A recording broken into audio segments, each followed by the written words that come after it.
Thanks for joining us all again. Finally back into the usual rotation, Jared, after a little bit of a sojourn into television with our coverage of Slasher, Flesh and Blood. Tonight's episode, a little bit of Western. A 90s Western, Jared. 1993's Tombstone. But before we get to that, we're jam-packed here because we're going to cover what we've been watching. We're also going to do an up or down. I'd like to start with the up or down because I made some mentions of a teaser trailer the other day, and I was thoroughly unimpressed. But let's do an up or down on the full trailer of the I Know What You Did Last Summer TV series, which is coming to Amazon Prime in October. Is that not correct, Jared? Yes. I think it's about a week into October. I believe James Wan is involved in this in some capacity. Yeah. As a producer, perhaps. Walked past the set a couple of times, said, it looks okay. I believe he's also involved in as a producer on that There's Someone in Your House, which is coming to Netflix next month as well. What's your take on this one, up or down? Now, you saw the teaser trailer. You were unenthused, if I remember correctly. Has the full trailer got you going in any way? Yeah, look, I was not real excited by the teaser. Look, my take on this, I mean, we've spoken before, I'm not a big fan of the trailer for a trailer sort of teaser phenomenon for everything. I don't mind it for certain things, but for every little movie we seem to get a teaser and then, teaser to the teaser and then the trailer and then the fucking, I don't know, we seem to get 15 trailers before we get to the thing, but the teaser was just, I mean, it almost turned me off it, which is going to have to be I almost came out of the teaser and said, I'm not watching that. The full trailer hasn't given me anything to sort of latch onto. To be blunt, it looks like it's going to be rubbish. So I don't know. I'm going to watch it, of course, but if we were going up or down, it's a huge down. I don't know how you could be anything other. Yeah, I'm a bit the same. I couldn't even really tell if it was a slasher or not. It seemed to be very much trading on sort of teenage drama. And the acting in the trailer looked fucking abysmal. Yeah. We seem to have so much of the trailer at this party, the neon-soaked party. Yeah, they're in fucking Club Hell. Michael Bay's back. He walked past the set one day and said, I'll take over. This is their second location. It's on the water. Club Hell on the water. Yeah. It just seems... I don't know. We at least we got a little bit of the actual kind of the basis of the story this time around. We did see a little bit of the aftermath of the accident, but it just, I don't know, it just seemed like nothing in there was giving you all that much beyond that. It just seemed to be these fucking scenes of the party. Then we've got the whole sister thing, which again, I don't think you have to be beholden to the book or the previous movie.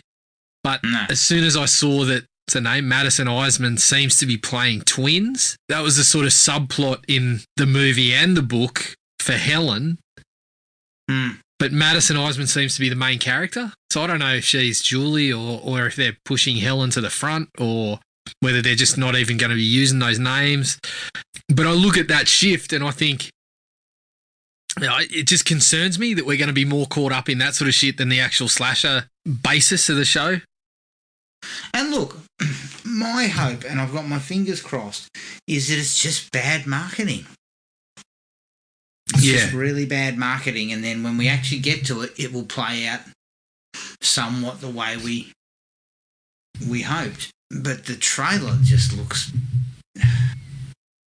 I mean, it did absolutely nothing for me. Nothing at all.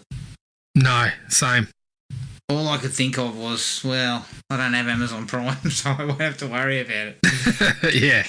Well, as I said, prepaid, so I'll check it out. Yeah, exactly. But yeah, it's definitely a thumbs down. It's a thumbs down for me at this stage. This is the way I look at it. Is that people like you and I are the people who are going to watch this shit regardless. So you don't have to worry about us. So I was looking at, maybe we're looking for something that isn't quite there. So I was kind of, wondering what other people were thinking about the trailer, but I didn't see it being particularly well received many places, really. So I have concerns. I go back to what you said about the teaser, which was you've got to get new people through the door. These shows are about getting subscribers. Correct. Now, if I was on the fence and I wasn't a horror fan, I'm on the fence to get an Amazon subscription. I'm thinking, I know what you did last summer might be the thing that drags me in. I see those trailers and I go, nah, I'll keep my $10 a month. Yeah, that's right. That's right. Why would I waste my time? I'll wait and see if the reviews are any good, and if it just so happens I was wrong because the trailers were bad, all right, I might reconsider, but I'm not going to jump immediately. No. I don't know. It just didn't work for me. So, yeah, I'll definitely be... at the moment, I'll be steering clear of it. Especially in the sort of culture now, it's like, there's so much out there, and even something that hits has this sort of brief window, right? Seems like we talk about it for a week and then we're on to the next thing. So yeah, if you haven't grabbed us early, like if the first episode comes out and people are going, and your trailer hasn't got you a bunch of subscribers, I'm just kind of looking at it going, I'm not sure this is going to do the trick. Again, I don't work in marketing for Amazon. They have pumped probably billions into, researching the market and whatnot. But I just for the eye test for me, didn't pass it at all. No. And look, the premise works as a slasher. It has to be a slasher for me. Because the premise works as a slasher film. I don't understand why you do it if that's not what you're doing. Yeah. I think they are doing that, Jared. I think they did. They showed enough in the trailer to suggest that that's what's going on. Because I think we do see a shadowy figure in what looks to be a hoodie at one point. You do see it a couple of times. You do see a couple of the messages being delivered and whatnot. Yeah.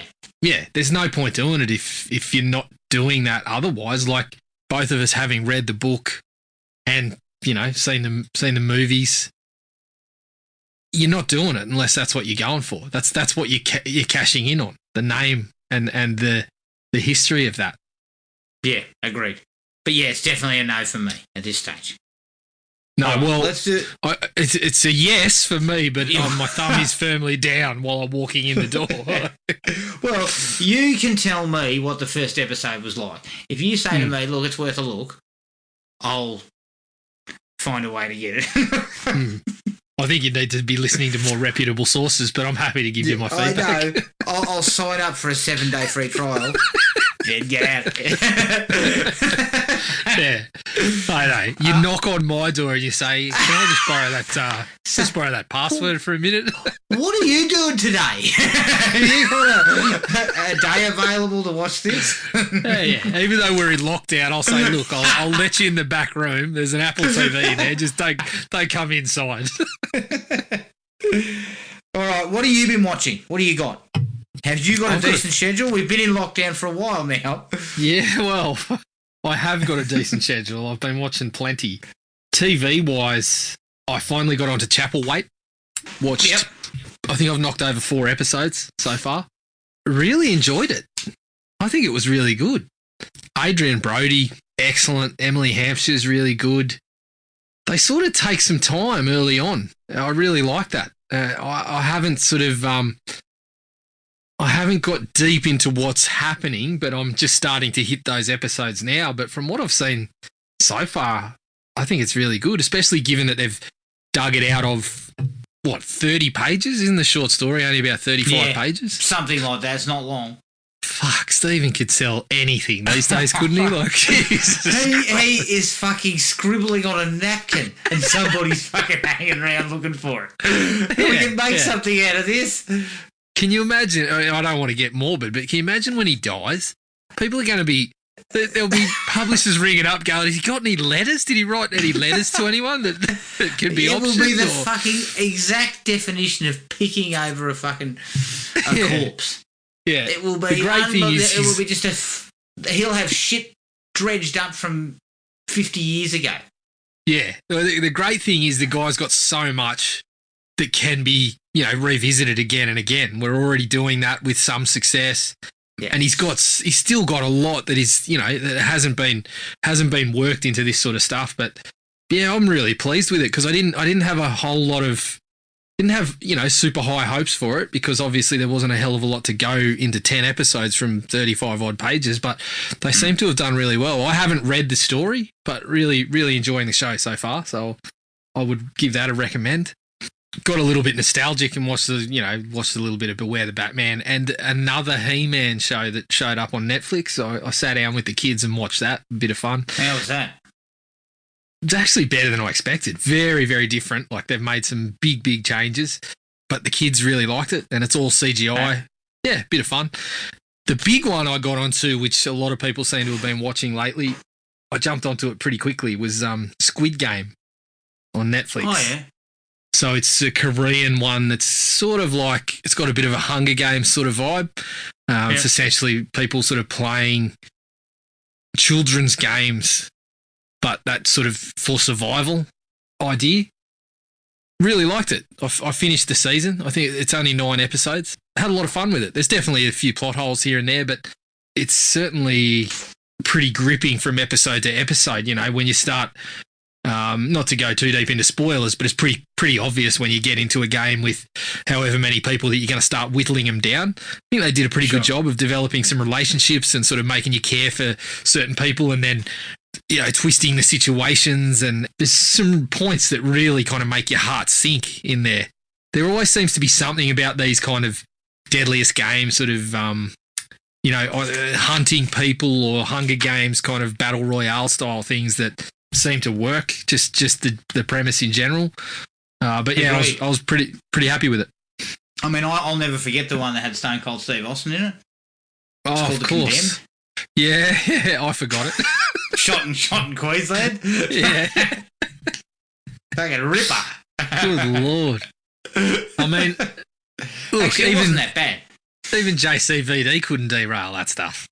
Even he got it to work to some level. Yeah, to some degree. Oh, man. If he hadn't brought that fucking greasy mullet with him, he probably would have gone a lot bit further with it. Oh, shit. Obviously, I'm still punching through The Office. I'm nearly at the end of that. Sort of using it as a palate cleanser for all the horror and stuff I've been watching. You see all the horrific violence in Squid Game and then you chuck on an episode of The Office and laugh at people being dildos in the office environment. Has it dwindled a little? Yeah, so I've hit the last 2 seasons where Steve Carell was finished up. And they interchanged, didn't they? They interchanged a couple of different people. Yeah, there was a few people in and out of there, but it suffers a little bit from similar ones that we've spoken about before, something like Scrubs and the old, what I like to refer to as the janitor problem, where a beloved sort of character who's a bit quirky in the background just has to keep upping and upping. Well, and Boyle was another one like that in Brooklyn Boyle's Nine-Nine. the same. Boyle suffered a little bit from that. They kind of have that issue with. I feel like they have that issue with Kevin. He seems to be a bit more prominent at the moment, whereas some of the other background characters you're happy to see a little bit more of, and they don't go too silly. Yeah. Kevin seems to be suffering from the janitor problem from what I can see so far. And it's we go from the highs of season 4 where the Holly character comes in and is led to believe that he's slow, which is just pure gold in certain episodes and fits the whole cringeworthy premise. No. Kevin's the I think his name's Brian Baumgartner, the big bald fella. Oh yeah, who's always eating, and they're making jokes about his weight and how he's a bit slow and the way he talks and things like that. So they went from season 4, the highs of that, where she's treating him like he's slow, and it really fits with this whole cringe kind of stuff that Michael Scott was perfect for, to this season where he's just constantly in it and just saying things that are just outwardly trying to sort of, get those laughs for being so ridiculous. I mean, I still like the character, but it's just sort of pressing a little bit that direction. But overall, like, I still think that even those episodes of the show, the standard of the comedy is still very high compared to some of the other stuff that was around at that point. I mean, I think the show is it's great. I love the show. So I'm not gonna kick it too much for those seasons. There's not much you can do when people leave the show and they continue on. But yeah, still working through, as I said, bit of a palate cleanser for some of the stuff that I watched. So getting into that, the movies, I had a fair bit going on there. So the first one is Val. I mentioned that I'd sort of started to watch it but hadn't got to finish it. I did get to finish it. Really good watch. I think if you're a fan of movies and you've seen Val Kilmer in any sort of level of stuff, it's just worthwhile watching to get a bit of that behind-the-scenes stuff. As we spoke about, it does gloss over his difficult reputation a little bit. You actually see a little bit of that on the Isle of Dr. Moreau, but they kind of put it onto Frankenheimer a little bit. But yeah, it's a good watch. It's a really interesting watch. I don't know, and again, I haven't seen Val, and I'm going to sing his praises today. I can guarantee you of that. But I would tend to believe that Dr. Moreau doco that was on Netflix, to how difficult he was. Yeah, because there were quite a few people who said he was difficult. I think you can see it. Just from the way that he acts in certain other portions of it, I think you can read into it that he probably would be a little bit difficult. And I think it comes down to, again, the whole thing about, I do this for my art. And, if you are getting in the way of me delivering a great performance, then I'm just going to be a bit of a prick. If you saw me in a general sort of interaction with someone, you might strike me as a bit of a prick. I think that's what it comes down to, right? There's just this different kind of view of the world that it's okay to treat other people a little bit off for the sake of a good performance. And I don't think that's all that right. I agree. No. I appreciate the effort that he puts into those roles, but I also don't think it's too much to. I mean, if Tom Cruise can muster a reputation as a really good guy around set, I think you could too. Yeah. Tom's got fucking Scientology to badger you with, and yet he's still a good bloke on set. Exactly. I'll take it. Yeah, give me the pamphlets. Tom's asking you to have a little read through his Dianetics pamphlets. Yeah. Sure, mate. Sure. But he's still a better bloke than you are. Yeah, I'd rather be pestered by the bloke with the Dianetics books who wants me to fucking hold on to these little metal handles, put something on my head and start talking about the traumas in my life over and over, and then ask me for $3,000 for another session. I'd rather go and have a feed with him. Yeah, exactly. If he's inviting me out for a night out, I'm going. If Val is, I'm getting cagey. Yeah. Oh, sorry, Val. I'm running some lines. Shit, mate. I've got a seminar to get to. Yeah, I've got another 7 chapters of the L. Ron Hubbard to read before I talk to Tom tomorrow. Yeah, I've really got to break the back of Battlefield Earth. Yeah, sorry, mate. You'll have to go solo there. Yeah. Also, I suggested I brought it up when you first brought it up that he's kept in line when he's dealing with certain levels of actors. Correct. Correct. I'll put it this way, mate. Tombstone, and as I said, I'm going to sing his praises in Tombstone. He's fucking fantastic. But Kurt Russell's not putting up with that shit. I can fucking guarantee it. Kurt Russell's treating you like the bloke who was trying to get the horse off the train. If you're going to pull that sort of nonsense. He's slapping the fucking Christ out of you. Yeah, I think that's what it comes down to. But yeah, it was a good watch. And look, I actually felt there's a kind of humility to it when they show him going to conventions and shit to make a crust, because he essentially the voice thing is hurting his ability to to Act. do acting roles. Yeah, and that's sad to see because, look, say what you want about him, but he's a talented bloke. He was a very good actor. So, yeah, it's definitely a decent watch. I think I mentioned that I was going to go back to the Candyman movies. Yep. Obviously, I can't get on to part 3 because nobody wants to feed that fucking thing. But I went back and watched 1 and 2 again. Yeah. And we all know Obviously, 1's a gem. Yeah, it's really elevated in my opinion in the last decade or so. Then every time I watch it, I really dig it. I think it deserves its spot right up next to some of the best. The second one's actually not bad. I like the way it expands the mythology a little bit and has a couple of sort of flashbacks. The other elements are fairly, they're fairly cut and dry, sort of copied off the first one, but it's definitely worthwhile. Yeah. I jumped back onto Back to the Future, Adam, for some reason. Strangely enough, so did I. Absolute classic. Just classic. Still does the job. Still does the job. I'm gonna punch through 2 and 3. Before I do that, though, my recollection is I used to have a fairly controversial opinion that I used to love part 2, but I would fucking swear black and blue to anyone that wanted to talk about it that part 3 is better than part 2.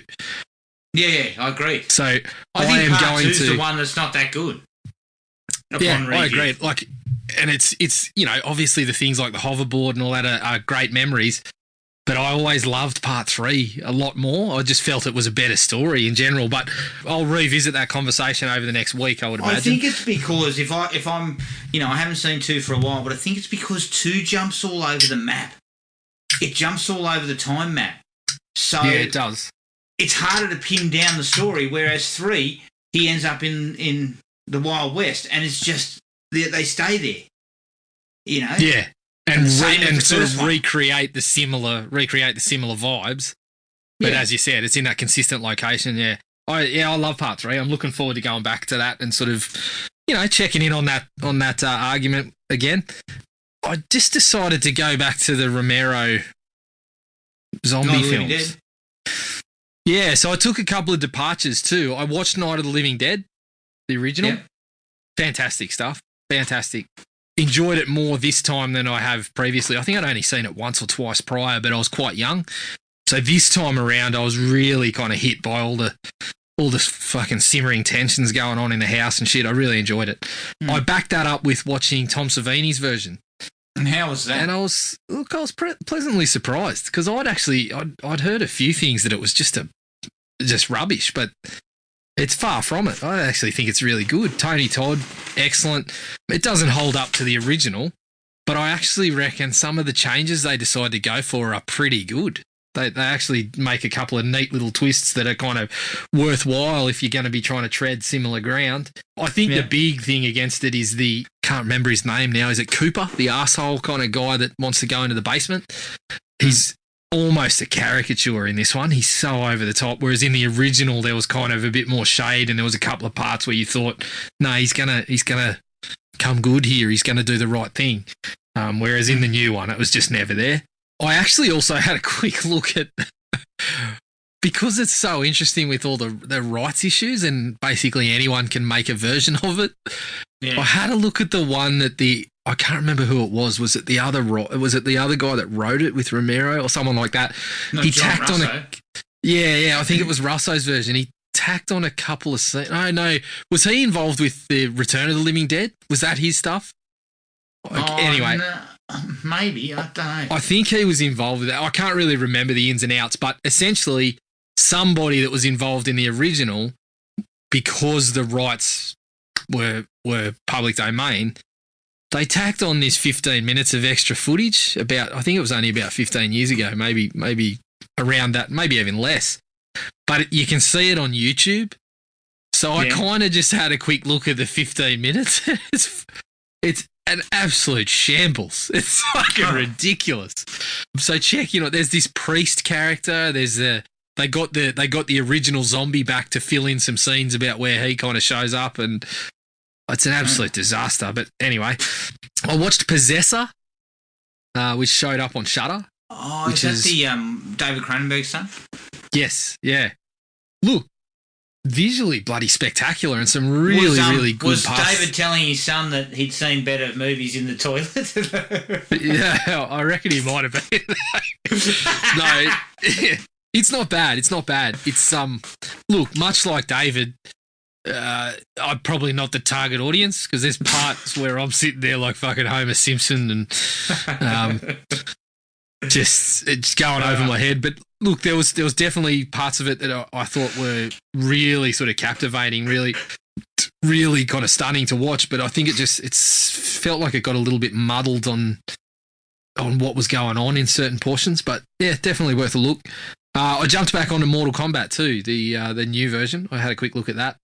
Just sort of had a quick rewatch.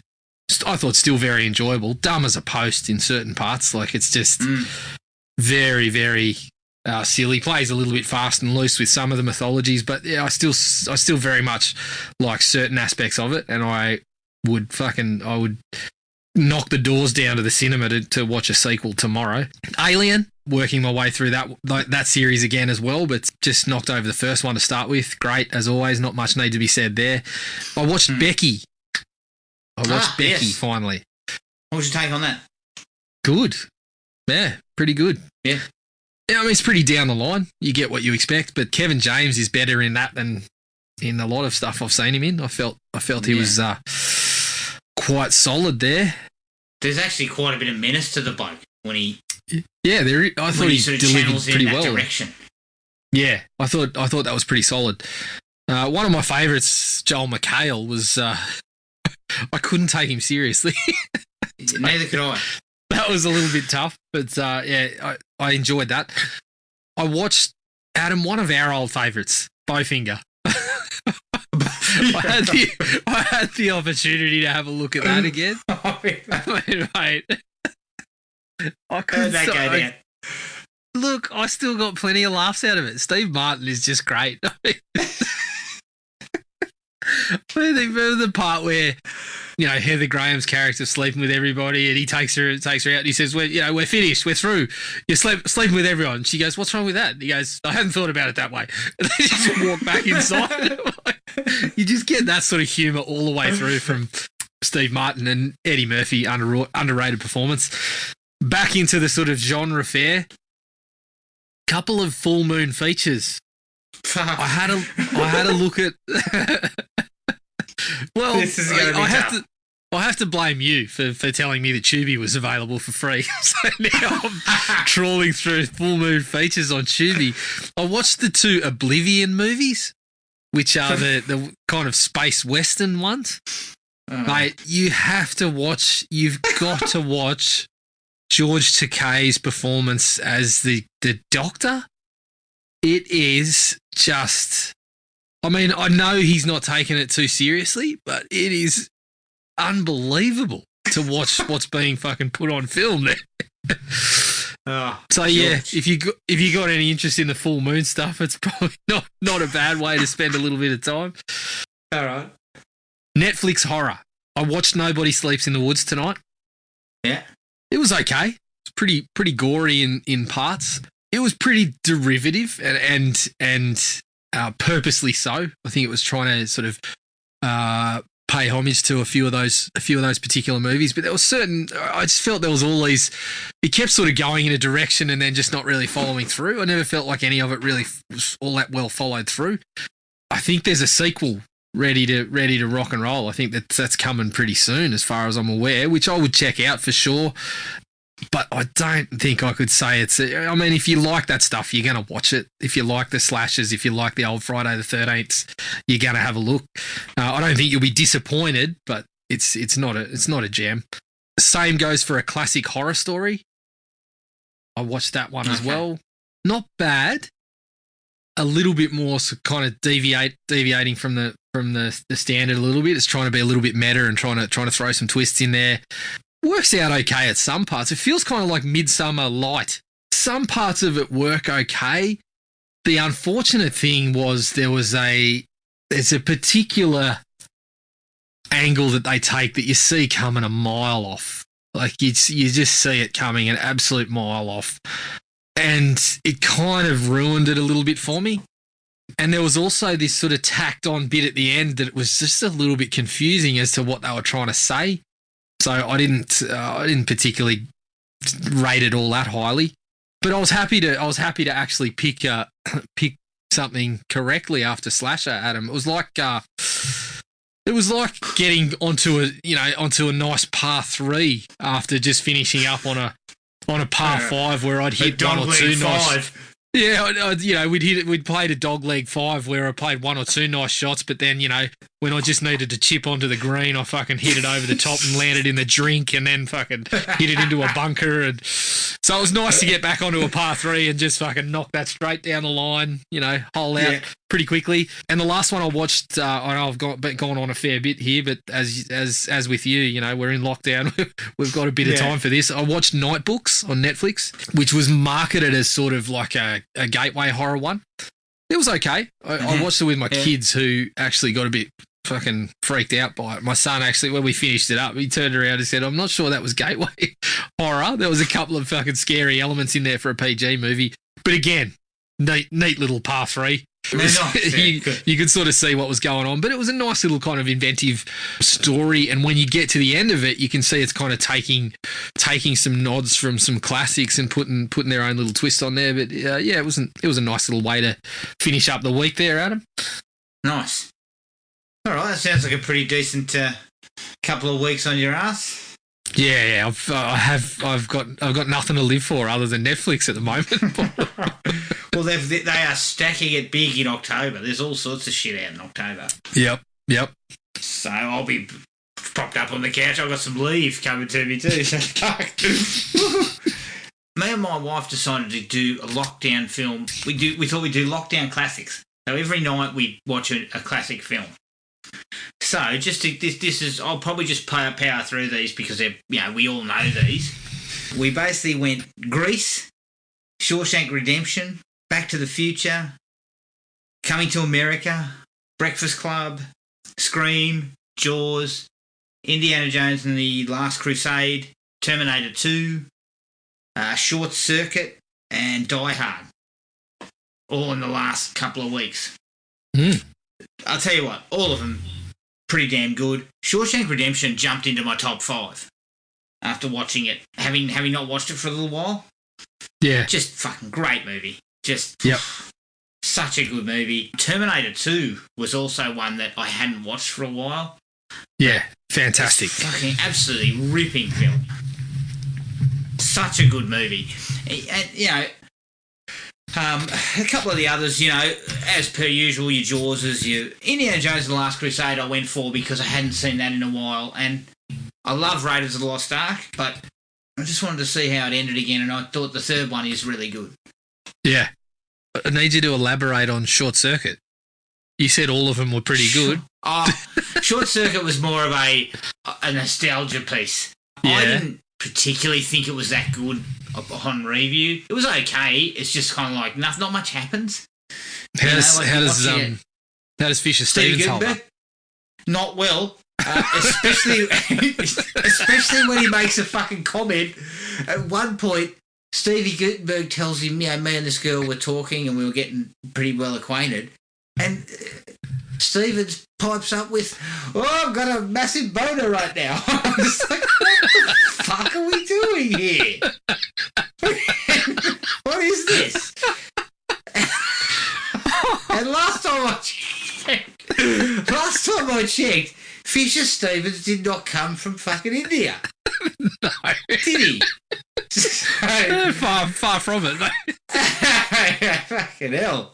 So, possibly not the best. You know what, though? It was funny because when we were watching Short Circuit, I said to my wife, Steve Gutenberg was the king of the 80s.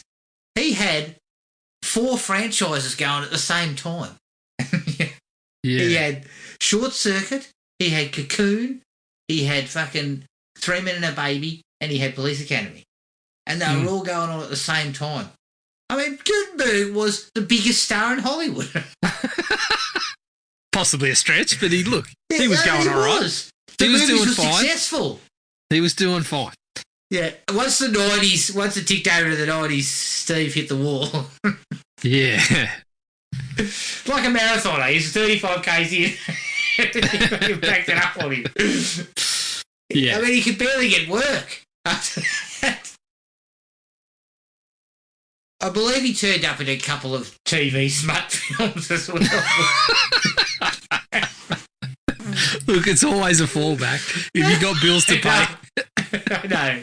Smut pays bills, yes.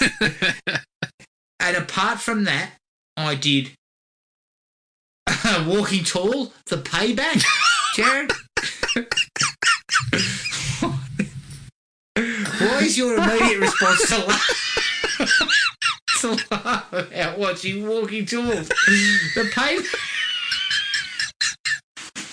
Because I'm just thinking about all the wonderful content out there that you could be engaging in, and you decided to watch a Kevin Sorbo movie. Look, you know the worst part about it? Is Walking Tall. Kevin Sorbo?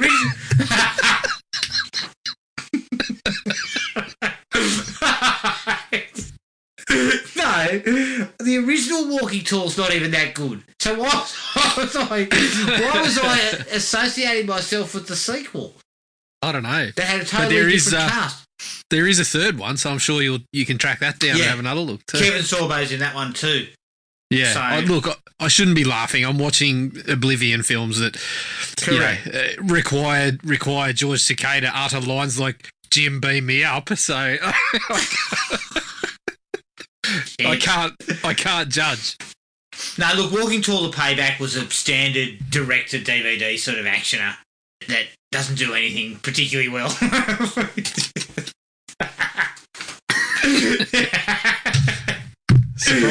Surprising. I also think they might have got the casting wrong. Possibly. What do you do if you are making a film and they come back, the casting people come back and say the best we can do is Kevin Sorbo? Yeah. When you're the producer and you're told in a phone conversation, Kevin Sorbo's available. Sorbo's happy to attach himself. What do you do there? You go, do you put it in turnaround? I do. I put it immediately in turnaround and say, no. We're going away from a Walking Tall sequel. Kevin's available for anything, though. I say, sorry, you've got the wrong number. Yeah. This is 912.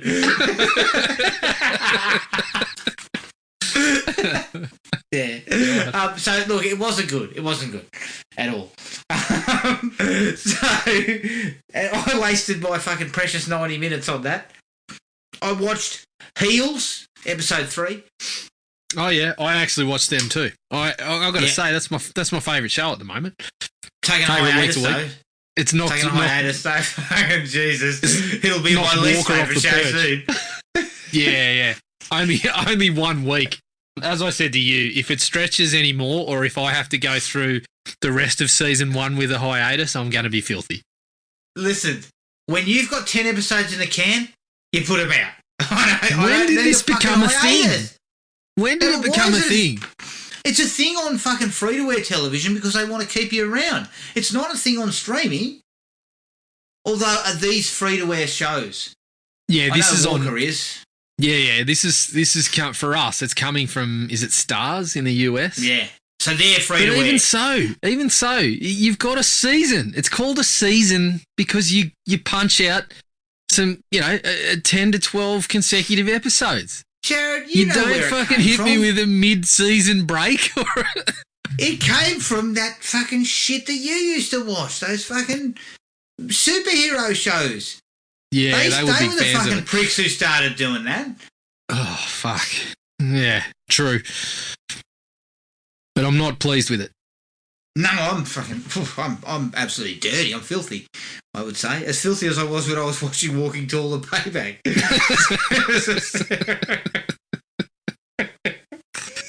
That's another story, though.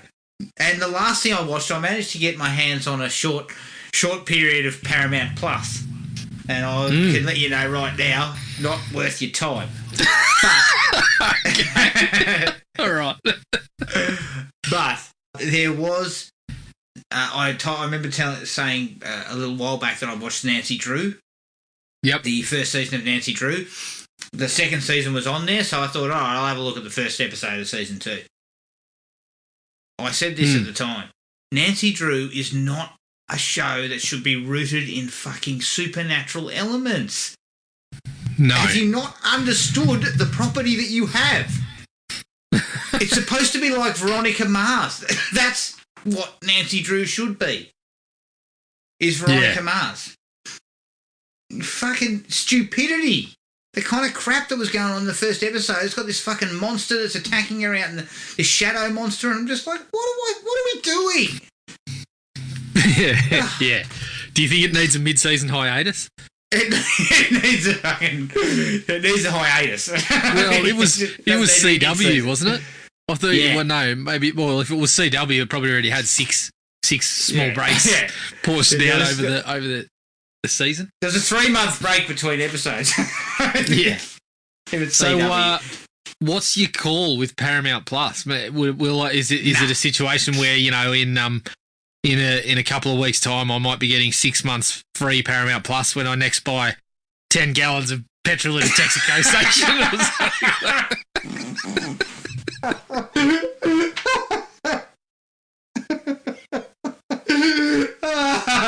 No, but I can tell you right now, based on that Rowan Atkinson skit, I'd rather the 8mm pornographic film. Fair call.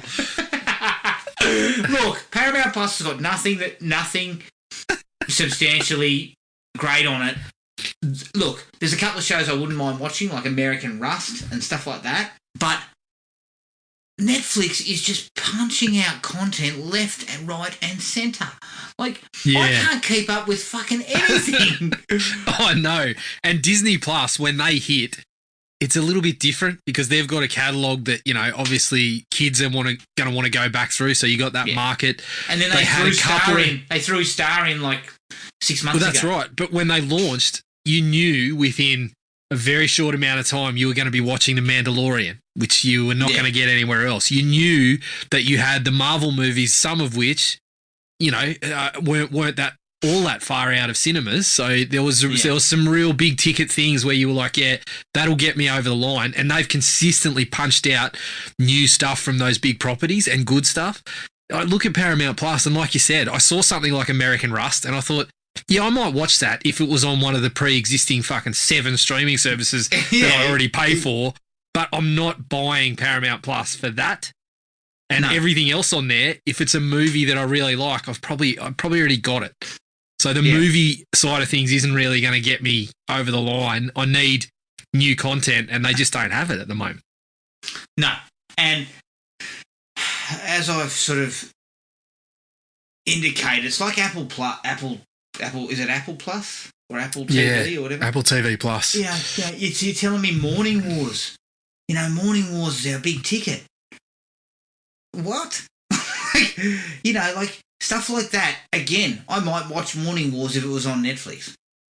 Yeah. But I'm not going to get Apple TV because of something like that. You know, that was what they were selling me. When it first came, that was their big thing. They were saying this. So I remember when my daughter got a new phone, so she got a year's subscription to it. Yeah. And so we did a quick whip through, and there was just nothing on it. Yeah, there was nothing. I cashed that in. I cashed in a year's free, and I've never watched it. I haven't watched anything on it. You've had it for a year, and you never. I haven't had it for a year. I haven't had it for a year. I've had it for probably 6 months, I think. And I haven't watched it. They're only just now something like Ted Lasso. I'm like, oh, okay, I might actually, you know, bite the bullet and actually watch that. But prior to that, I have not watched a thing. They couldn't even get me across the line for Amazing Stories. So, yeah. Yeah, because it was shit, I believe, wasn't it? Yeah, I heard it was not great. So it would not be one that I would be picking up. Considering I've got 6 others, I think I'll stick with what I've got.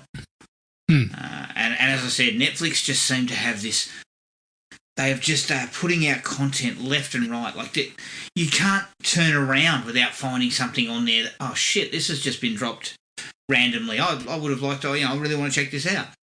Yeah, they're finally coming to town with a Halloween thing. I think they're trying a couple of new. I think they were going to put some new stuff on there for Halloween. Obviously, Shudder's already doing that. We've got the next season of Creepshow started, and then Amazon's doing it as well. So everyone's coming to the party with the Halloween, the October content now. Yeah, except for Apple Plus and Paramount Plus. Yeah, and look, I'd steer clear of it. I only got it for I got a quick go of it because my daughter had signed up and she had a couple of weeks left on it, and she said, "Look, give it a go and see what you think." No, thank you. Certainly, you need to give me something if you want me to sign up to it. And I think if you're coming this late to the party, you need to come with chock-a-block full of fresh stuff. Like you've got to have spent 2 years worth of time prepping for it. That's right. You've rocked up to the party. We've already been in full swing. Everyone's already sauced up, and you've walked in the door with a fucking 6-pack of Oettinger, mate. I mean, we've already gone well past the stage of people pinching your Canadian clubs and all that sort of shit.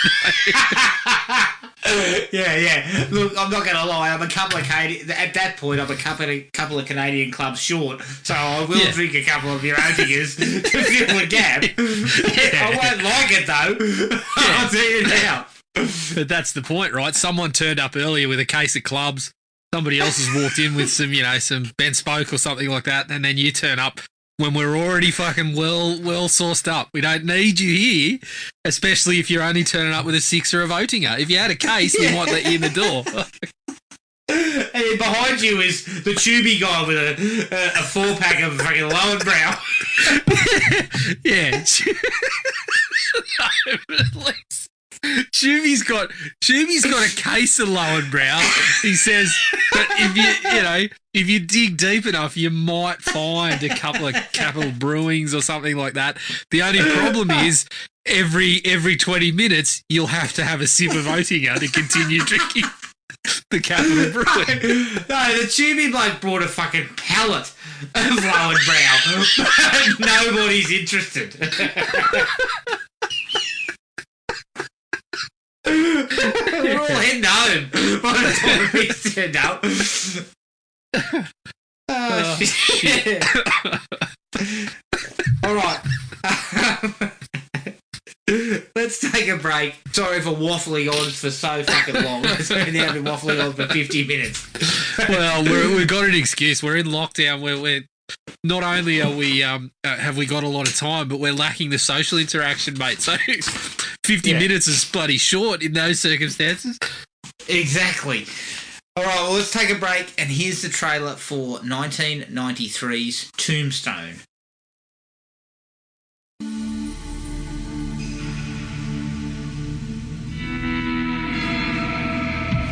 It was a place where a man could start over, where a fortune could be made. They say every town has a story. Tombstone has a legend. Who is he? That's Wyatt Earp.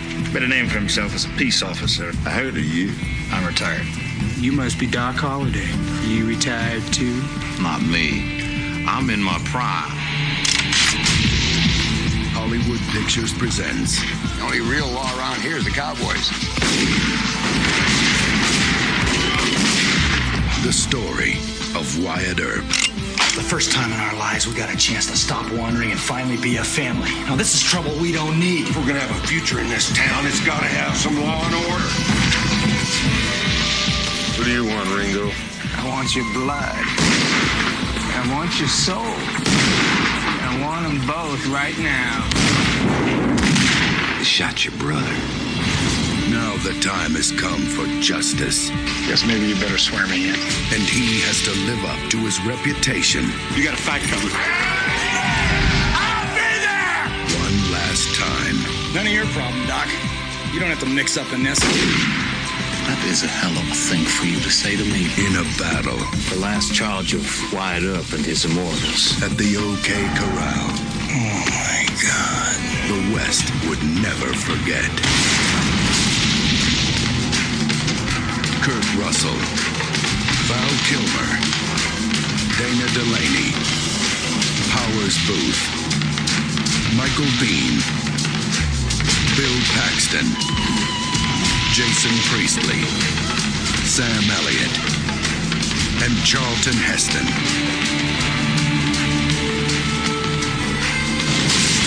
You tell them I'm coming, and hell's coming with me! Justice is coming to Tombstone.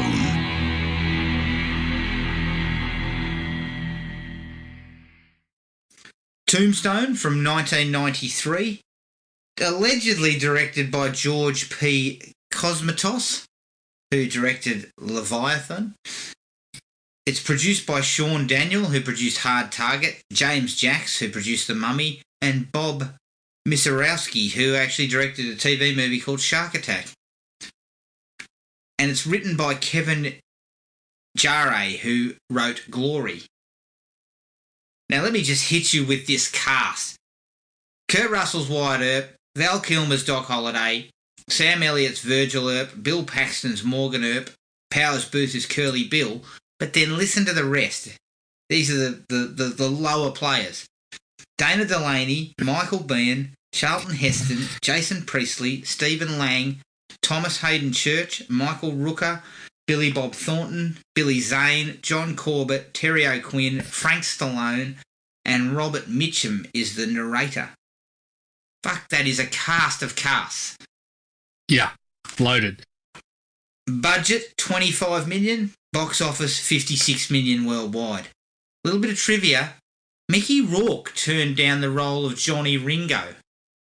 Now, Jared, in 1993, was Mickey in any position to turn anything down? I would suggest he probably regretted that choice. Yes. He was not in any position to be doing that. No. Did somebody tell Mickey. him, like, did anyone tell him who'd already committed? Yeah, maybe that's why he got cold feet. These blokes are professionals. These guys aren't going to put up with my fucking shenanigans. Yeah. And another piece of trivia, Cosmatos claimed that Stephen Lang was drunk for most of the filming. Based on recent articles, how would you know? You were barely there. Well, yeah. It would seem that someone else did your job for you. Look, poor old Cosmatos, for a bloke who has what looks like a pretty good resume, in terms of the fact that he's got a couple of films on the resume that are very high quality. Some people never ever reach that. The poor bugger's just been cast aside. Basically, well, it would turn out that everyone he works with directs his films. Well, that seems to be the case. But you never know. Like, you know, from the stuff about Toby Hooper and Poltergeist and whatever, sometimes this stuff can come from a place that might not necessarily be totally true. So, I don't know. Yeah. But it seems to be that he has the reputation of he'll come on board and he'll take your notes, like, basically, is the way to put it, maybe. Yeah, I think that seems like what it is. But, you know, he had 3 very successful movies. This, Rambo 2, is it? Was it Rambo 2? Yeah. And then Cobra. Both of them were directed by Sylvester Stallone, but still. So he says, yeah. So Sylvester says. Now, let's get into it. What was your take on Tombstone? What was my take on Tombstone? Well, obviously we spoke about it, but it's got to be one of the deepest casts ever. Yeah. Like, in top to bottom, like, you've got someone like Kurt Russell, genuine star power there, but everyone else, seemingly everyone that spends any amount of time on screen has had a really good Hollywood acting career. Yes. So yeah, it's just it's pretty incredible to watch from that standpoint. Getting them all together on $25 million budget too. Yeah, that's right. I mean, I know that a lot of them would not have been, you don't get paid an absolute mozza. They're character guys. But still, there's enough guys there that tells me that money's needed to be spent. That's right. And there's probably also some people there that weren't particularly at a stage in their career where they were going to cost much anyway. So whoever was in charge of putting them in place has picked out a few really solid actors that continued on to build their reputation after this. So I think it's a classic, American historical sort of story that's stood a test of time. So, to take that, fictionalize it to an extent and sort of craft some really good dialogue pieces, just memorable dialogue pieces. I mean, there's some parts that don't stand up so well, but the required kind of, I guess, the more Western action-y type elements. Yeah, they work. The lines that they craft in those exchanges and prior to those scenes happening are top notch. Memorable kind of lines. It's just a good sort of rollicking sort of Western affair at times. It probably falls a little short in terms of paying off, to be honest, down the stretch. I felt watching it now, it just didn't feel like it had the weight towards the end in the standoff sort of scenes. It kind of, you think they're going to end at the OK Corral. Which, my recollections were that was what was happening, but it goes on from there. Yeah, but and then even beyond that, it just the weight didn't seem to quite be there. And so then when you see that, you look back at a couple of decisions prior to that and think, oh, could things have been shifted a little? But overall, it's a hell of a good time, and I've still got really I'm still very fond of it.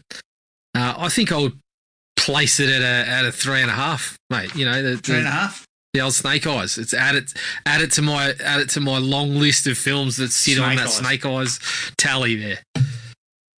Well, I'm going to go a little further. I gave it a 4. I really enjoyed it. It's only got a couple of minor hiccups. I would agree that the weight isn't there at the end because it kind of, when you don't really get the showdown between villain and hero in a way. You kind of get it, but it's very quick. And if you're going to fictionalise a story like this, that's what you want to do, right? Everyone to the OK Corral and shoot it out. Like that, to me, that's where you end. With all the players at the OK Corral, that's the big end, But it sort of goes a different route, which is, look, still fine for me. There's still a couple of very nice sequences after that are handled pretty well. But it's just, a super stacked cast that just delivers, all of them deliver. And, to make a Western in the 90s like this, which is primarily sort of meant to be a crowd pleaser, you're right, some of the dialogue is fantastic. And to me, it pretty much succeeds across the board. So, I gave it 4. Actually, you know what? Let's bump it up. I'm going to go a 4 as well. When I think about the sort of pure enjoyment of it, I'm probably on that level as well. So I'll go a 4 too. First like out of the gate is exactly what you said. It is a phenomenal cast. It is just loaded. Full of so many great actors and, a lot of character guys that you love and a lot of guys that go on to have bigger careers. Billy Bob Thornton's in it for 2 minutes. Yeah. And it was prior to him becoming a star. Michael Rooker has, a couple of lines? A handful of lines? For me, it's always good to see Russell. He's always committed. Yeah, he's dependable. He's got the perfect amount of gravitas for this sort of stuff. I love the grizzly Sam Elliott. He always fucking gets me going. Is there a better match of character and actor than this one? No, there isn't. The guy is perfect for it. Yes, but the ace in the deck is Val Kilmer. Yeah, it's peak Val Kilmer. He's just it's got to be absolutely fantastic, and they do such a good job to craft this kind of cheeky rogue who's also he'll stand behind you. It's not he's not the hero, but yet you kind of want him to be somewhat. Yeah, there's a real great effort gone into crafting this sort of character who's he's not meant to. He's not the face guy, but he kind of could be. Like, I'd have been pretty fucking happy if he was. Yeah, well, he's got. I mean, it's perfect as it stands, right? I mean, most of the best dialogue in the movie is his. Yeah, and he has all the moments. As you said, they craft this rogue that there's an element of him that's a little bit. He's a bit of a scumbag in certain aspects. But like you said, you can't help but love the guy. The shit that he starts talking about at the end too. Holds up pretty well. Like, it stands up really well when you're listening to it. There is that, nod to our friend Maddie. There's the pathos. The pathos is there at the end. And I also loved when he's talking about Johnny Ringo and he's kind of talking about himself as well. Yes.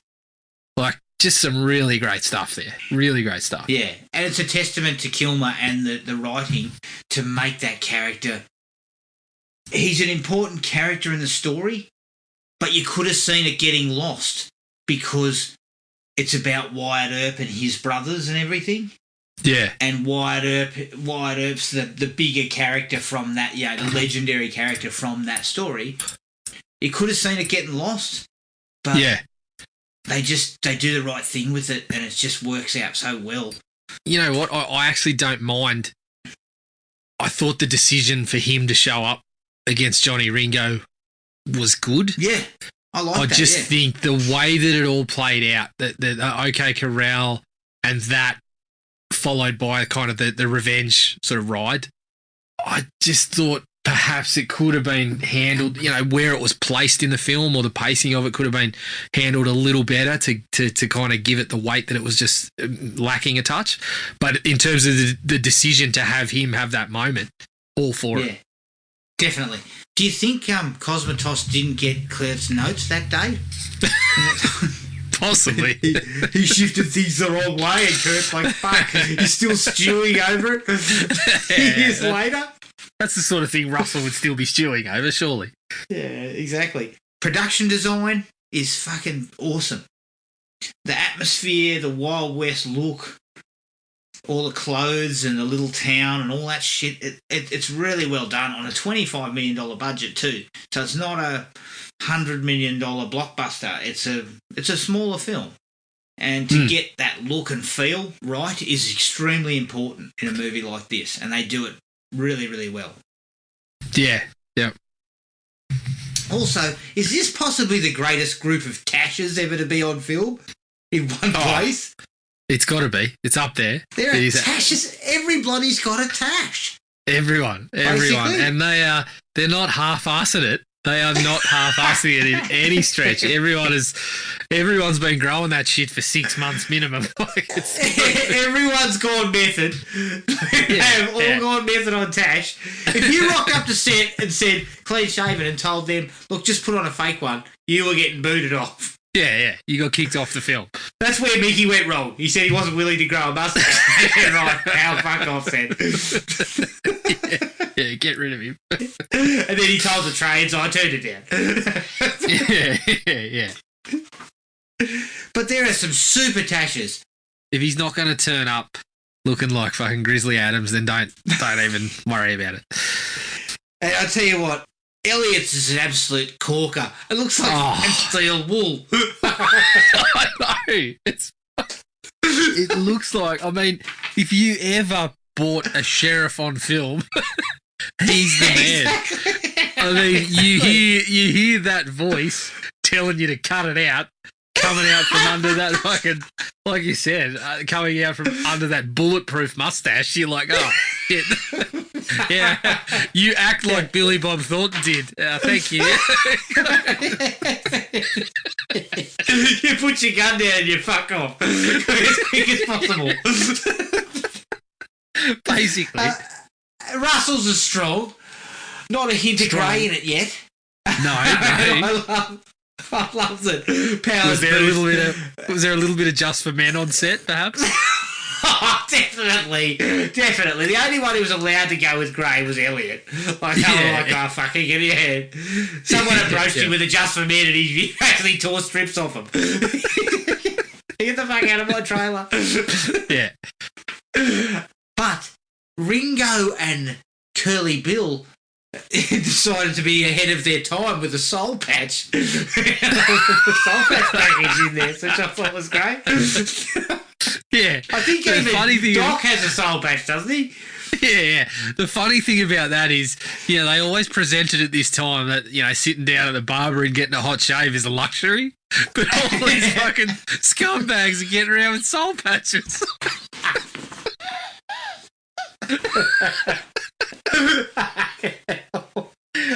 You've been too busy sitting at the bar drinking whiskey to worry about sitting down in the chair and getting your soul patch touched up.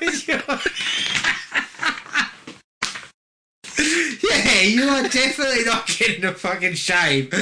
You wouldn't even be able to fucking sit still. Yeah, that's right. I mean, that's exactly what we were missing. I bet there's a deleted scene of Johnny Ringo going, "Can you just touch up the patch a little bit because I'm just heading down to the brothel and I want to make sure I'm looking my best."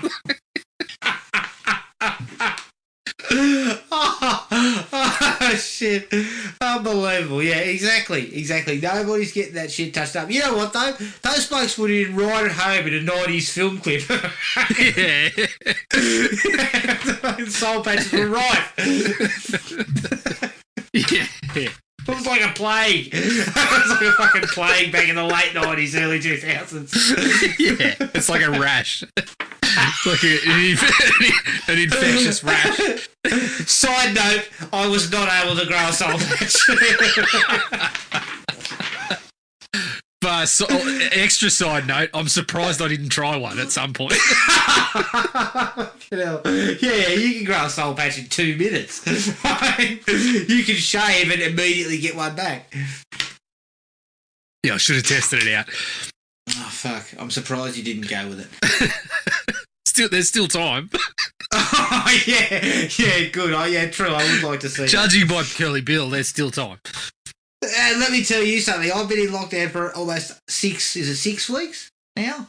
Mm-hmm. And I've tried to grow a mustache. I've tried to grow a beard the whole time. I decided to just let it happen. I would not make it in the Wild West, in the wilderness down at Tombstone, I can tell you, mate. They wouldn't have fucking time for my shenanigans. Yeah, Sam Elliott would yell at you and your fucking facial hair would fall off.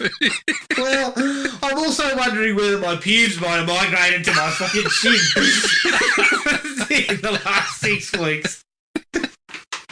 Oh, good Is Lord. that kind of what it looks like? You're telling me you're getting the Jason Priestley treatment? A little bit. Because, even Priestley was going a little bit better than I was. I mean, you should have seen the sides of mine.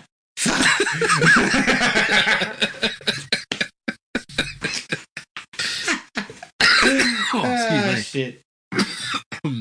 All right. I sound like Doc I actually like that little brief opening sort of monologue where they give us a quick kind of history lesson of the West.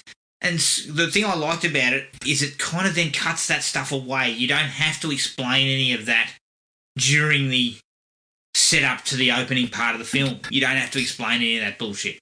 So you kind of just set the scene that the cowboys wear the red sashes. That Wyatt Earp was a lawman in this previous part of the world and all that sort of stuff just to get us in. And I appreciate that because it only takes about a minute and a half. Yeah, it's really good. I like leading into that opening scene. It itself is excellent, great setup. It's classic Western stuff, but opening the scene at a wedding and killing the people involved in the wedding really gives you a sense of how these blokes are. The types of people that you're dealing with, and then. Not only that, but they then sit down and eat their fucking wedding feast. Meal. Yeah. It's like, oh, shit, okay. That just, tells you the despicable characters we're running with. They then go on and kill the priest. And it also immediately puts that interesting dynamic out there about Johnny Ringo sort of clearly being a bit more educated than the rest of them and almost showing a bit of a disdain. He also is then the one to go and kill the priest. So it kind of adds this sort of this real kind of danger to him, showing that he's a cut above them, and even Curly Bill. You know, you get the sense straight away that Ringo's probably the man to worry about. Yeah. And look, it quickly and effectively sets up your villains. It shows that they're ruthless. And I really like that line, you go to hell, you first. Yeah, I thought that stuff just, again, sets that scene really nicely and opens us up for... In the hands of a lesser thespian in, some action fair, that could have gone really badly. But, works very well. In the hands of Mickey Rourke? Well, Mickey might have been able to handle it. I'm thinking more on the, I love him, but I'm thinking more in the Dolph Lundgren sort of territories, and maybe Kevin Sorbo, definitely. Oh, yeah, Sorbo, he couldn't pull it off. I do like the introduction of Doc. He's gambling and shit-stirring everyone, and then... Yeah. He gets Kate to sit down in his lap and proceeds to go, ooh, you're not wearing a bustle. Yeah. Not only that, but of course, big like Adam that he's playing the hand with Frankie Stallone. I know. I thought that was quite amusing. Yeah. I loved, the first taste of Holiday's kind of playfulness, but also, again, that you're dealing with someone who's very capable in those situations. Yeah, exactly. And I like the fact that we've also set the scene that he is sick already. We already know that. From the start, you kind of know that he's pale and he's coughing and all that sort of shit from the get-go. So you kind of know that, this guy's also perhaps running on borrowed time sort of thing. Yeah. Also, I passed this over. We noticed it in the, it was very prominent in the opening scene, but a pair of strides with cards stitched into the knees. Where can I get a pair of those? Like, I don't know. Hand stitched. So these guys are taking time out and getting blitzed on whiskey and shooting people to get hand stitched leather dacks done. It's as bad as having your soul patch touched up. Oh, yeah, that's a fashion. That's a fashion choice that I probably would have made, back in the uni bar days or something like that. But... Oh yeah, that's right. Stitch a hand of cards on each knee. Yeah, the fact that, again, thinking about the time and place that Curly Bill's going out of his way to get someone to stitch a couple of pairs of hands. Yeah. And look, Curly's only sober fucking 4 hours a day. So yeah, that's right. You probably got to get him at the right time. I think, you're probably right. He probably woke up, thought, fuck, who did that? Oh, well, I don't have another pair of pants because I live in the Wild West, so I'm just going to have to... It was a Western gag. It was like short sheeting in the Wild West amongst the gang. Oh, shit, you got me. Yeah. Oh, yeah, that's right. Oh, shit, you got me, and this is my only pair of pants, so fuck. I'll just have to deal with it, don't I? Also, one of those dudes had sort of a mode, but it was just two little bits on the side. Yeah. Now he's definitely turned up pissed, and the barber's just like, yeah. He's collapsed in the seat. The barber couldn't actually get hold of him. Yeah, that was good stuff. Again, I'm looking at that one and thinking I might have to try that too. Maybe I'll pair it up with the soul patch and really sort of go all out. I believe my look for Movember this year is going to be Johnny Ringo. Yeah. Oh, well. I'm aiming for Ringo. Johnny Ringo. Yeah, you're aiming for Johnny Ringo. You're aiming for Johnny Ringo. That's what you're ending up with. I think you're just going to have the wisps, couple of wisps at the side. No, I can get a decent tash going. It's just it's more of a fucking mottled red colour, which is weird. Okay. Oh dear. I really like the bit with Wyatt Earp and when he sorts out Billy Bob in the Orient. Brilliant. I think that's a really cool cool sequence because it kind of shows that he takes no shit, and it also builds up that legendary status. When Billy Bob turns up to try and shoot him after. Yeah, and I think this is the start of like where we get some patches of dialogue that some people have said perhaps don't hold up all that well. But there's sections of the film where there's just really great stuff being spewed for like a minute or two at a time. And this is where Wyatt Earp just spews pure gold for about a minute straight. None better than you're going to do something or just stand there and bleed. And, And then to finish it off and cut himself in on 25% of the take, just gold. Yeah. Absolute gold. And I love the way Doc handles Billy Bob at the end there. He just kind of turns and looks at him and goes, you're still here. You can go away now. And he puts the gun down and goes, thank you. Like I was just in stitches where he says thank you and walks off. He's still got that look on his face like he's pissed off, but there's part of him is just like, fuck. Just cut your losses and piss off. And I love the bit where Russell steps up to him and he kind of, you see him go for his gun, but you hear him sort of, there's a tremble in his voice. He tries to sort of say, I've had just about enough of you, but he's shitting himself. Yep. I think it's actually a really nicely sort of modulated part of that performance because he just comes off as a real prick in the first couple of times you hear from him. He's just yelling at people and telling them this and that. So I really like that. Yep. Oh, I absolutely love the sequence where is he the sheriff? That mustachioed guy who walks around with the cane?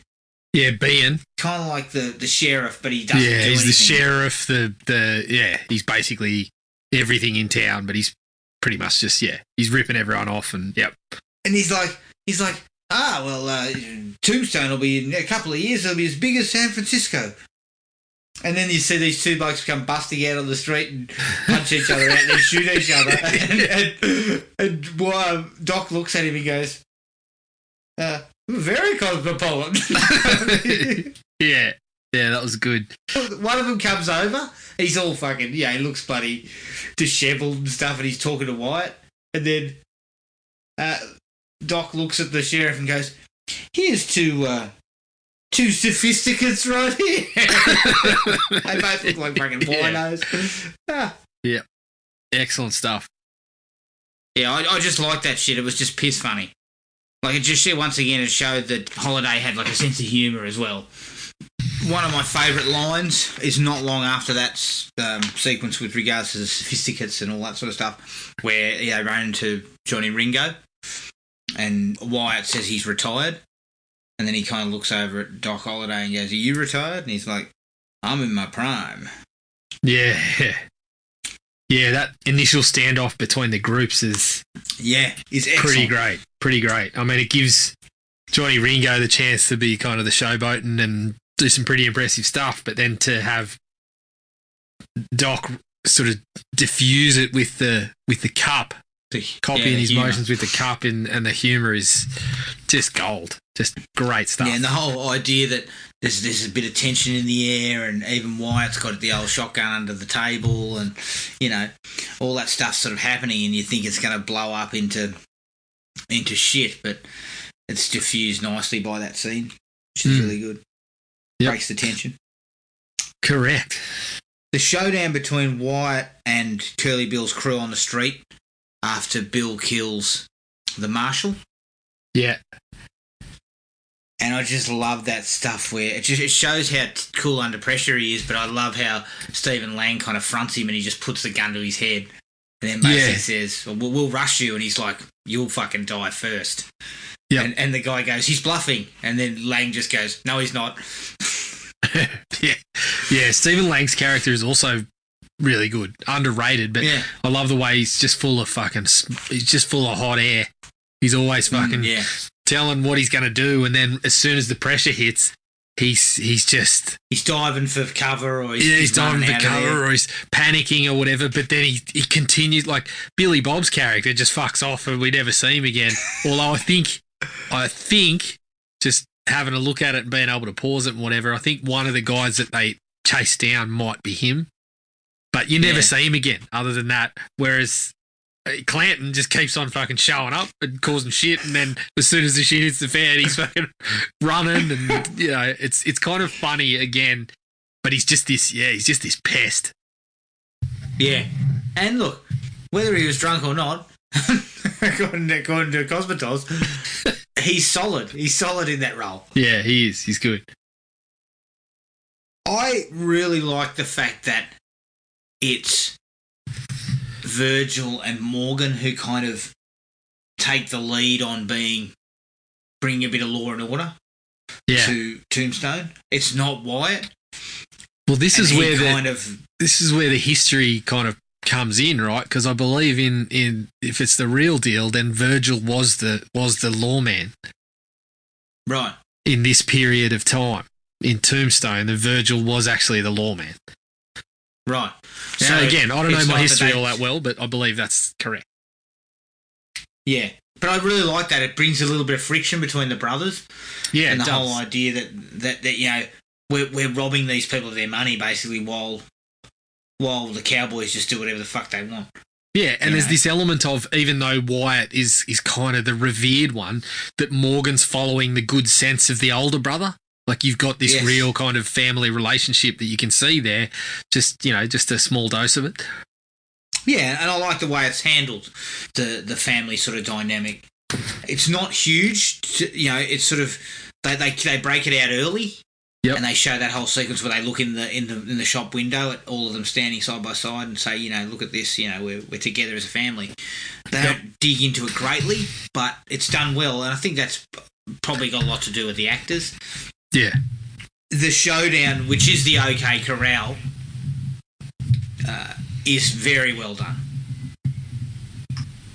Just that whole sequence where they all come out and they're all standing there with hands on pistols, ready to draw, and then fucking suddenly on, and good old Doc is cutting loose left and right, fucking firing, shooting blokes, filling people full of lead left and right. It's great. It's really, really good to watch. So Clanton diving for cover again, and then fucking firing with the shotgun or whatever that he does. Like, it's good, and I think it does set up what's coming later in a pretty good fashion. Yeah. And then another great line is the whole "I'm your Huckleberry." Yes. Classic. Yeah. It's really, really well delivered. The line, the delivery, really good stuff. Really good stuff. All of it's really, really good. And of course, being called back, it's one of the great examples of putting something out there to call back later. Yes. And that works out just as well the second time around. Yep. When we get it the second time, it's just as good. The death of Morgan and Virgil getting injured, I like the fact that kind of creates that whole revenge angle, kind of, that what Wyatt basically just goes fucking on a tear. Yeah, and that he was reluctant that time, and it's kind of the thing that pushes him over the edge. Yeah. And he'd always, even when they became the lawman of the town, he was always the one who was kind of like, you don't want to shoot anyone, you'll never be able to live with yourself and all that sort of stuff. Yeah, that's right. Morgan, he's always trying to play it cool. Even before they do the OK Corral, he's like, it's a fucking misdemeanor. There's no point in going over there. We're just starting trouble. We don't need to start. Mm-hmm. And so he's kind of treading lightly, and then the shit hits the fan with his brothers, and he just fucking goes apeshit and starts killing everyone. Yeah. And I did like the idea that Michael Rooker, McMasters, and a couple of the others have turned their back on the Cowboys. Yeah, that was great. Say, look, we just can't. Yeah, we can't be in this shit anymore. I actually thought that was really, really good. The fact that he turned up and they said, you're in his crew, and he was like, not after tonight. They'd crossed a line that they pushed it too far for certain people, and I thought that it was a nice little way to. Of course, it served a plot purpose to have him later down the track be one of the people that gets done in. but it also sort of brings him Wyatt a new crew. Correct. Somewhat. It worked pretty well. One of my favourite lines is the tell him I'm coming and hell's coming with me, and there's the whole the way it's kind of earlier on spoken about. Ringo says it at the start. It's a quote from the Bible. The pale horse. Yeah, and Death was riding it. Another one where it's like, it's 45 seconds to a minute of just Wyatt Earp just spewing that stuff.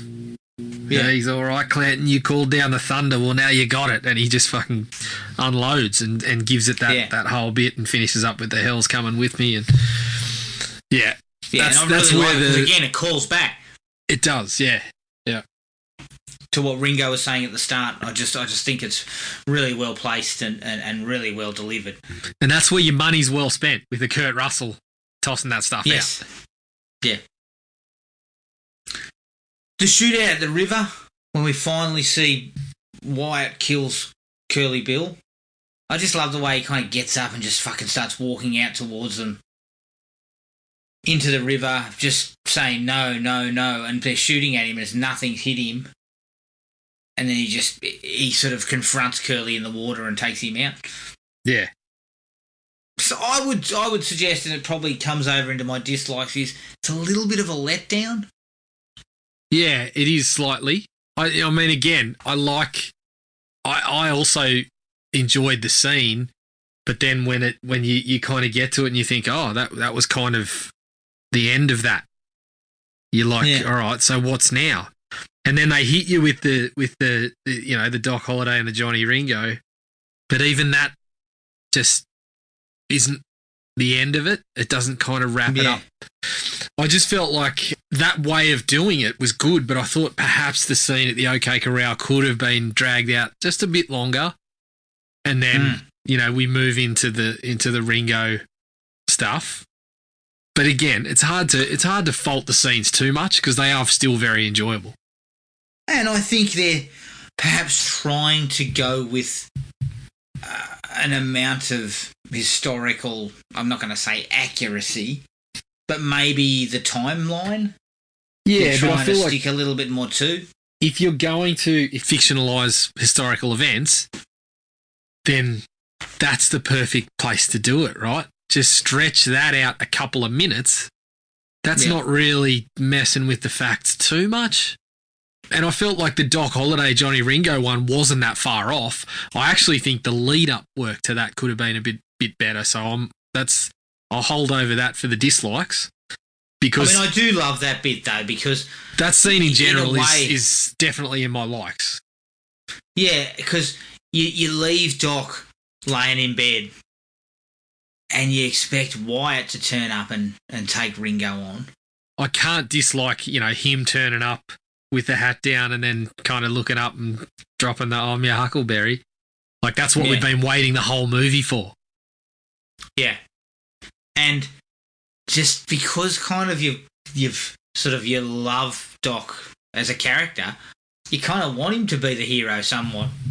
Yeah. You want him to take care of this because it's like we've been waiting for him to kind of step forward again. And he does in that sequence, and I really like it. And his death, which is my final like, it genuinely hurts. Yeah, definitely. And he drops some great stuff before that.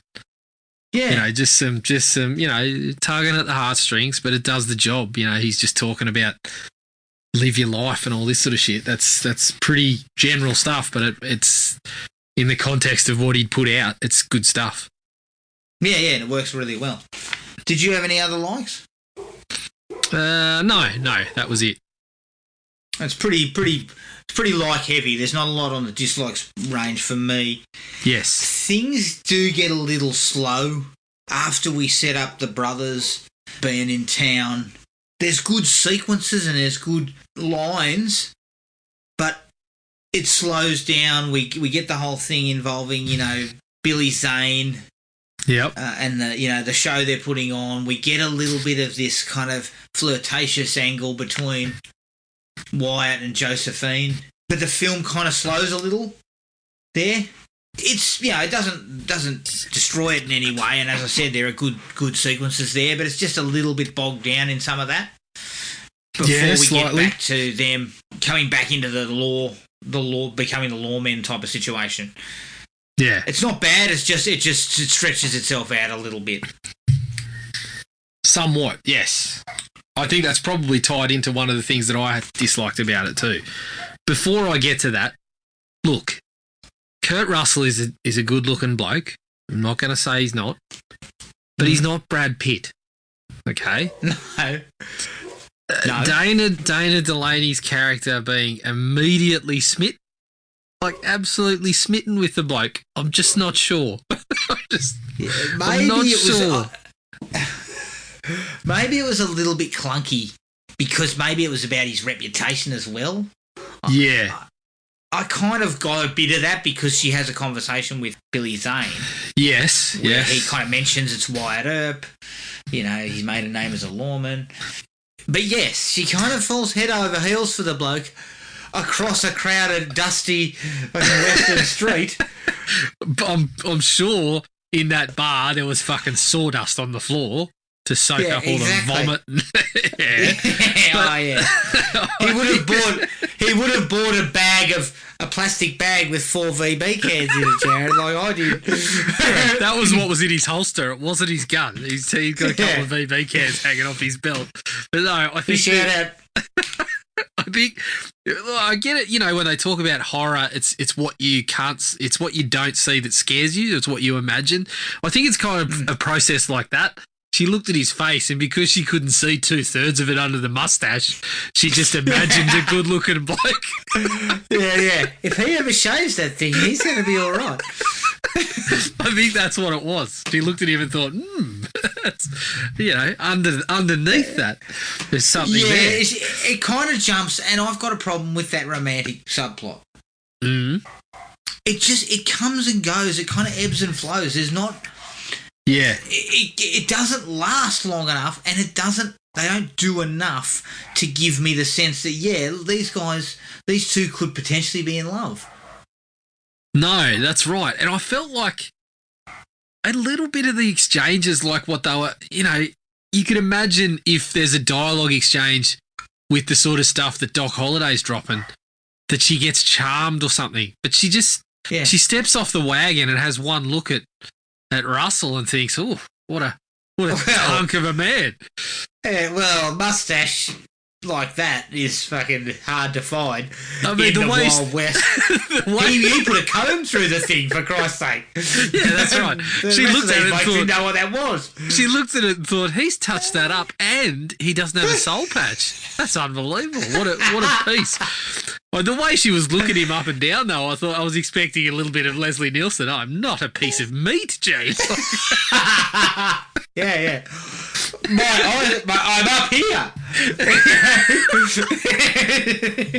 He's gonna drop my nose on her. I didn't love the way it played out so much. I just felt because it comes and goes. She disappears for quite a period. Yeah, she does. Yeah. It was one of those things that kind of got mixed up, and I felt there was a couple of those kind of subplots that got a bit missing. Another example is Jason Priestley's character. Yeah. I mean, he's a guy who gets the piss taken out of him by these cowboys, and then, we're led to believe he kind of falls in love with Billy Zane's character. Yeah. But then his big moment is when he sees that he's dead, is that he ups and leaves the cowboys.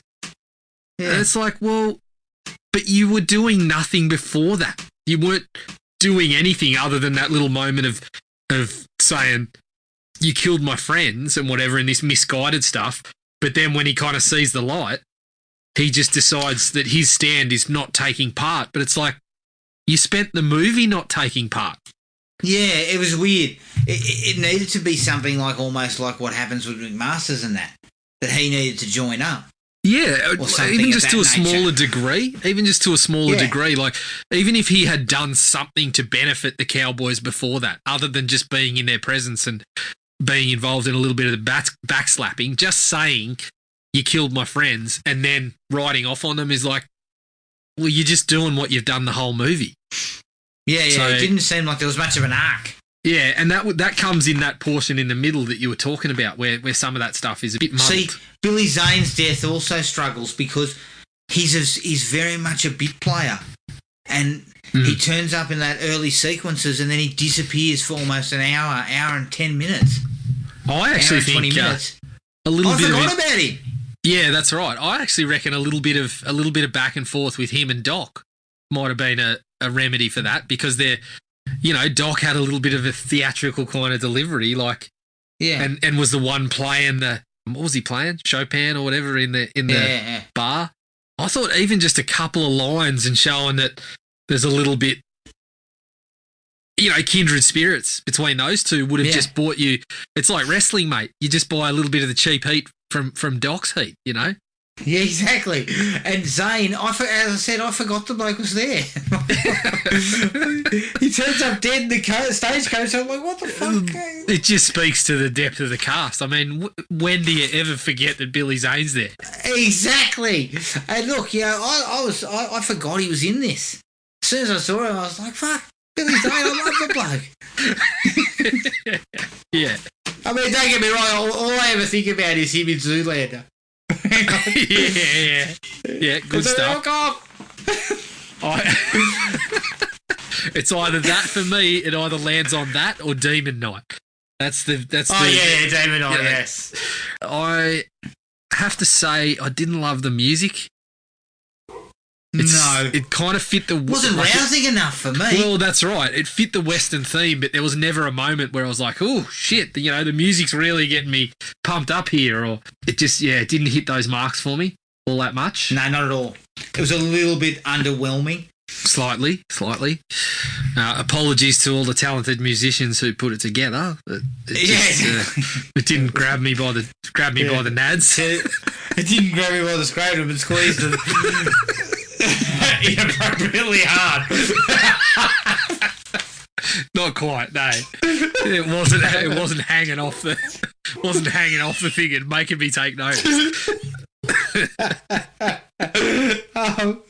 You said you had another dislike that you were going to get into with regards to the romantic subplot. Is that what you were saying before?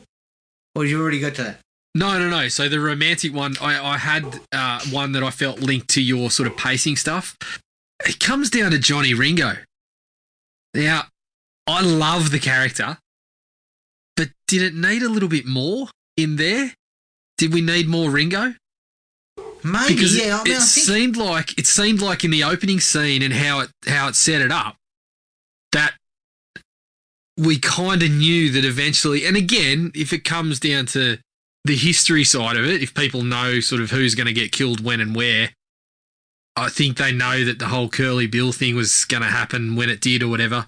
Again, I'm not an expert at this, but it just felt like you started this really great setup with Johnny Ringo in that opening scene and then sort of confronting Doc and showing that you're pretty dangerous.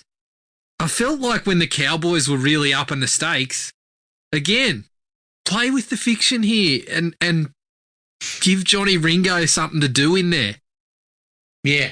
Because I just felt like from that point where he has that confrontation with Doc, we don't get any kind of demonstration of the callousness or the danger that he's posing. We seem to get tons of Clanton, but then we don't see Ringo for ages. I guess that's the hard part too, because Clanton's involved in the OK Corral. So is Thomas Hayden Church's character. Who's a bit of a minor character. Yep. Who I think he's the other Clanton, isn't he? Is he the brother?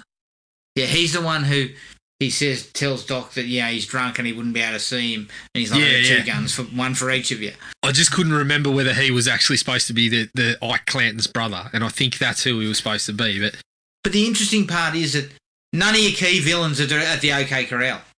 No, that's right, and that's okay. That's okay, but there's this escalation in the town which Curly Bill is a part of, but Ringo doesn't seem to be in there at all. And so you kind of get, you're attaching it to Curly Bill, but Ringo kind of sort of gets left to the side. And I feel like when the bodies start hitting the floor, Ringo's not there. Really involved. Yeah, he's not involved. It takes a while. We essentially, between the initial confrontation and the sort of pissing contest and the I'm Your Huckleberry, the scene that we wanted the whole movie, he's really only there when he kind of abuses them in the street while he's pissed and just had his soul patch touched up. Or didn't have his soul patch touched up. He's just wandered out of the barber with a skinful. Feeling confident because the soul patch is looking good. So he says, now's the time. Bristling over to the brothel immediately. Yeah, look, it was a bit weird that he kind of gets shafted somewhat. Yeah. When he's really, to me, he's the villain. Well, in that's a sense, right. because he's got the most sort of, he's the smarter one. He's the guy who is just as ruthless, even though he's also showing that sort of disdain for this kind of group that he's in anyway. But he's the villain for me, because when he comes out in the street, he's pissed off about his buddies getting killed, isn't he? Yeah, that's right. And I think that's the trigger point for me, the flashpoint. Yeah, I feel like there's a way that it plays out where you don't have to do a whole lot with Johnny Ringo to still really really want to see both him and Curly Bill get what's coming to them. And exactly. I feel that the whole Johnny Ringo thing is part of the reason why the scene at the creek and then the I'm Your Huckleberry scene kind of lack a little something. Yeah. Because Ringo's kind of hasn't really been around much. Yeah. His final sort of showdown is just a bit lackluster. Yeah, correct. And I'm talking about it a lot. In general, it's a fairly minor dislike because I still really do love that scene. But I just feel like if a little bit of work done in the middle there, which is the same kind of bit where you were talking about, where you seem to lose a bit of steam, I think that possibly could have just given it a little bit extra. Yeah, I would agree with that. My last dislike, minor, but too many montages at the back. Yeah. Like there's two montages in about 10 minutes of each other that essentially cover the same ground. Yeah. You know, like that Wyatt's on a tear and he's just cutting a swath through all the cowboys and that. We got that from the first one. Just leave it at that. Yeah, I think that's playing through some of the historical part of it, because I think there was essentially those things happened and then Wyatt went on this tear to take revenge and killed a handful of those guys. So I think that's playing the nod to the historical angle. But as we've spoken about, you're fictionalising everything else. I mean, you cannot tell me that Virgil Earp had a mustache as good as Sam Elliott. No, of course not. But it does hurt it because it makes it feel like that stuff's not the end. That, killing the two major villains isn't the end. Yeah. Because then they have that shit at the end. And I felt the end of it was a little bit, again, a bit sort of like, okay. When he tracks down Dana Delaney again and they dance in the street.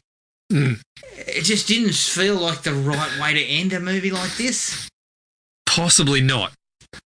Like, ultimately, for me, end it with the death of Doc.